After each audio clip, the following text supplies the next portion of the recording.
Hi everyone, I hope you are all well. In this video, I will be making a revisit to the iPhone 3GS, which dates back to June 2009, and it is 11 years old. So to start this video, the iPhone 3GS was one of my favorite phones, and even now, to some extent, the design is one of the slickest looking iPhone designs I've ever seen. I hope you enjoyed this video, and let's see what this phone was all about.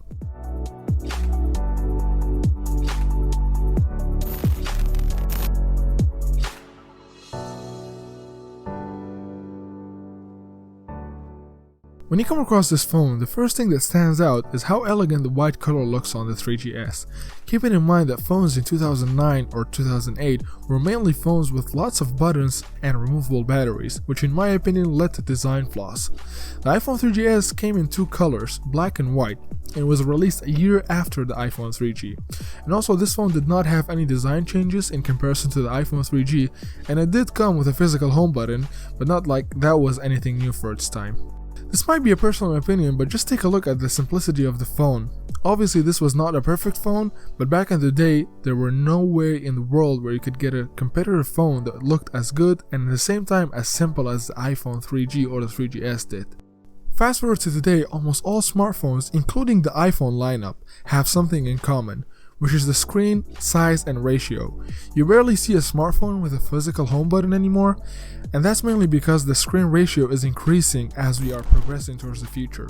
Although in my opinion, the iPhones are still a bit behind because the screen to body ratio can be decreased if the notch is a bit smaller. But we will leave that for a different topic. By the way guys, if you are enjoying the video, make sure to like the video and also subscribe to the channel.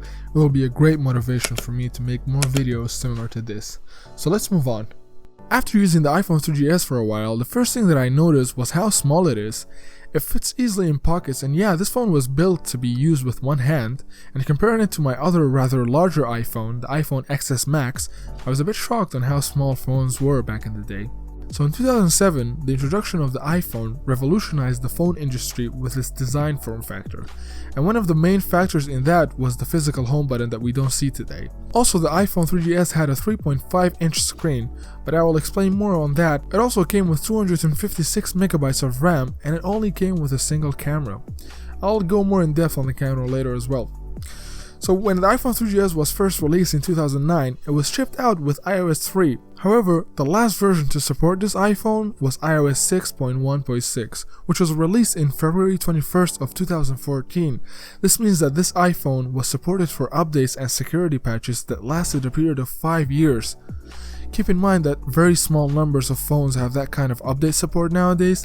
I mean, even the new iPhone lineups do not have update support that lasts that long. In 2020, the only thing that this phone is capable of achieving is running its stock iOS apps. For example, like the phone application, the photos, messages, etc. all run perfectly fine. However, if you try running an app that was installed from a third-party source like the App Store, it will either close manually because it's not supported anymore, or it will be so slow that it will make you want to break your phone, and I'm seriously not joking.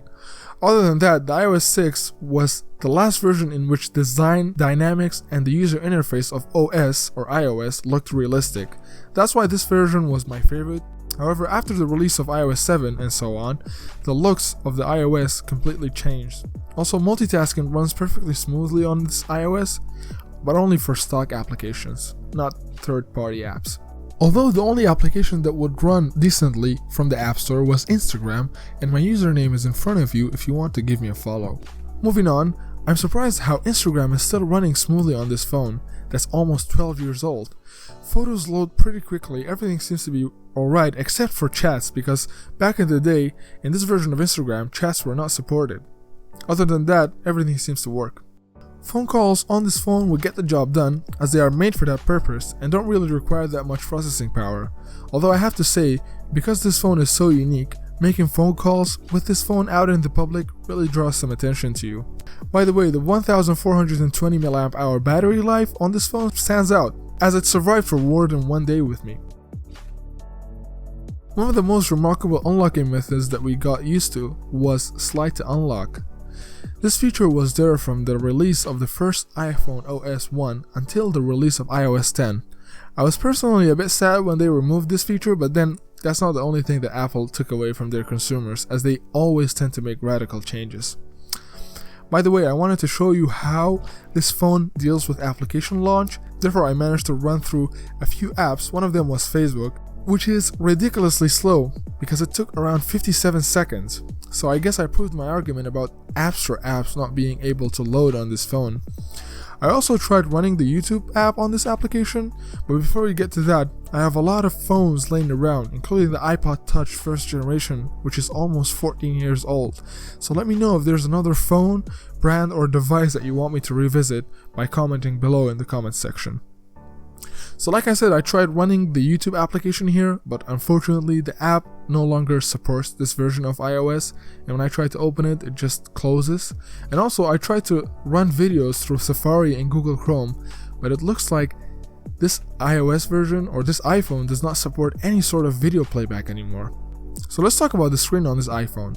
It is a 3.5-inch screen with a screen to body ratio of 50%, which is unbelievable in today's standards. By the way, the last iPhone to even have a screen to body ratio that's close to this was the iPhone SE, which was released in 2020, and that has a 4.7-inch LCD screen with a screen to body ratio of 65%, which is one of the few, if not the only smartphone of 2020 with a bezel of this size.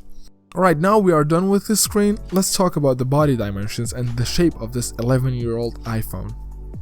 So this iPhone weighs about 135 grams, and the dimensions of the phone are 115 by 2.44 by 0.48, so it's quite small. And back in the day, there were no nano SIMs, so this only supports mini SIM cards. Oh, and also, there is no LED flash on this phone, and no secondary camera as well, and the only single camera on this phone shoots 480 pixels in 30 frames per second.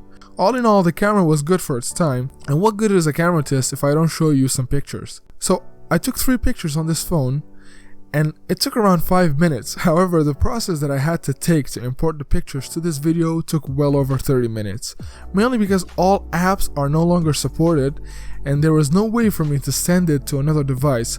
Long story short, I had to install an app called Viber. It's like WhatsApp, similarly. I installed that application and used my numbers so I can send that picture to my phone and then import it to the video. So guys, that's about all for today's video. I hope I brought some good memories back to you, and I hope this video was enjoyable.